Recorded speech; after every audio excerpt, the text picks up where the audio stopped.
Hey everybody, it's Neil, and check out what I have here. I have a dog crate, right? Penny, come here. Come. Penny, come. Place. Good girl. See, and she goes in there, and then I can close her up in there. And then she's going to be right over here. Look at that. She's a pretty good girl. She'll go in anywhere and do anything.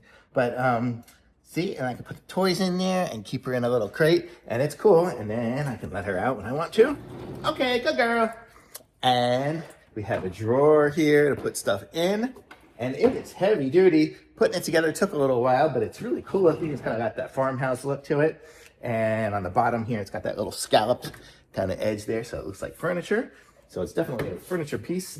And this was the installation steps. It was 33 steps, I guess, but wasn't too hard. You can see just basically putting things together to make it go.